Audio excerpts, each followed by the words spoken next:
చంద్రబాబు నాయుడు గారు ఓడిపోక ముందే ఆయన ప్రభుత్వంలో ఉండంగానే ఇవాళ గోపన్పల్లి, మనకిప్పుడు ఫైనాన్షియల్ డిస్ట్రిక్ట్ పక్కనే ఉన్న ప్రాంతం గోపన్పల్లి, అక్కడ 580 ఎకరాల భూసేకరణకు నోటీసులు కూడా ఆనాడు ప్రభుత్వం ఇవ్వడం జరిగింది రెవెన్యూ డిపార్ట్మెంట్ ద్వారా.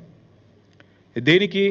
ఒక formula 1 race track, permanent track ఇండియాలో బిల్డ్ చేయాలి, దానికి హైదరాబాదే కేంద్రం కావాలి అనే కోరికతో ఆనాడు చంద్రబాబు నాయుడు గారి ప్రభుత్వం ఒక బలమైన ప్రయత్నం చేసింది. దురదృష్టం వారి ప్రభుత్వం పోయింది.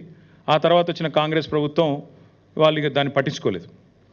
అట్లే ఆ రైతులు కూడా ఎవరైతే ఆ గోపన్పల్లిలో భూసేకరణ నోటీసులు రిసీవ్ చేసుకున్న వాళ్ళు ఉన్నారో వారు అప్పటి నుంచి ఇప్పటివరకు న్యాయ పోరాటం చేస్తూనే ఉన్నారు. ఆ రైతుల్లో ఒక ఆయన రేవంత్ రెడ్డి కూడా ఉన్నాడు. ఈరోజు ముఖ్యమంత్రిగా ఉన్న రేవంత్ రెడ్డికి కూడా అక్కడ 15 ఎకరాల భూమి ఉంది. సో ఇప్పుడు నేను చెప్పే స్టోరీ అంతా రేవంత్ రెడ్డికి కూడా ఎరికే.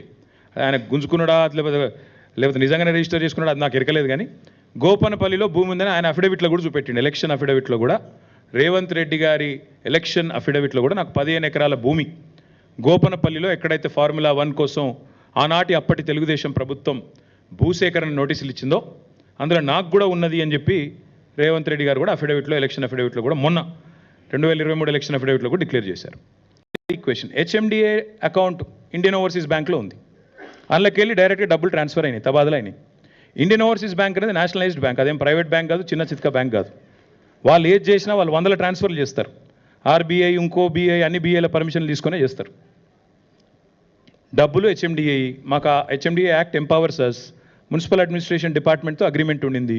డబ్బులు పంపాము, డబ్బులు ముట్టినాయని అక్కడ ఆయన చెప్తున్నాడు. తర్వాత లైసెన్స్ ఫీజు కూడా వాళ్ళు క్యాన్సిల్ అయినాక వాళ్ళు వాపస్, ఇప్పుడు ఎవరి వల్ల క్యాన్సిల్ అయిందో కనబడుతూనే ఉంది మీకు.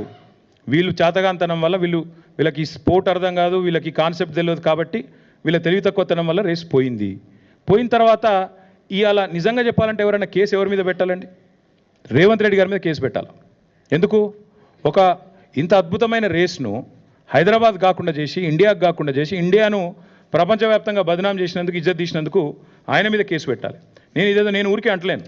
మీరు చూడండి, ఇగో this is report, international report again. దీని క్యాన్సిలేషన్ వల్ల ప్రపంచవ్యాప్తంగా మనకు సిగ్గు. It is a shameful thing. ఇండియాకి జరిగే నష్టం ఇది. మోటార్ స్పోర్టింగ్లో మళ్ళీ కూడా నమ్మడు వీళ్ళను. It's an indelible mark. ఇది మంచిది కాదు వీళ్ళకి అని చెప్పి రేసర్లు, రేస్ డ్రైవర్లు వాళ్ళందరూ మాట్లాడిన మాట ఇది. సరే కేసు వీళ్ళేదో పెట్టిరియాలి, ఎఫ్ఐఆర్ పెట్టినరు. ఫార్ములా ఈవోలు కూడా ఏం చేసినారు తెలుసా? ఇక వాళ్ళు కూడా కేసు వేసారు. ఎందుకంటే ఒరిజినల్ అగ్రిమెంట్లో ఏముంది? ఏం డిస్ప్యూట్ వచ్చినా ఆర్బిట్రేషన్ కోవాలని ఉంది. అందుకే వాళ్ళు ఏం చేసినారు, వీళ్ళు ఇంటర్నేషనల్ చేంబర్ ఆఫ్ కామర్స్ అక్కడ వాళ్ళు ఆల్రెడీ ఆర్బిట్రేషన్ కూడా ఫార్ములా ఈకి ఎంఎన్యూడి డిపార్ట్మెంట్ మధ్యన జరుగుతున్న ఈ తగాదా తేల్చండి. ఎట్లా అయితే మాంట్రియాల్కి సంబంధించి ఇందాక నేను చెప్పాను మీకు, మాంట్రియాల్ ఇది మీరు చూడండి, మాంట్రియాల్లో కూడా ఇట్లా రేస్ క్యాన్సిల్ అయింది. క్యాన్సిల్ అయినాక మరి ఫార్ములా ఈ వాళ్ళతో లిటిగేషన్ పోయినరు. ఆఖరికి $3 మిలియన్ లిటిగేషన్ సెటిల్ అయింది. అట్లాగే సెటిల్ చేయాలన్న ఉద్దేశంతో హరీష్ సాల్వే అనే ఒక ప్రముఖ లాయర్ ఉంటారు. ఆ లాయర్ని పెట్టుకొని వీళ్ళు లండన్ నుంచి వీళ్ళు ఈ ఆర్బిట్రేషన్ ప్రొసీడింగ్స్ కూడా వీళ్ళు స్టార్ట్ చేశారు. ఇది ఏది చెప్తలేదు ప్రభుత్వం.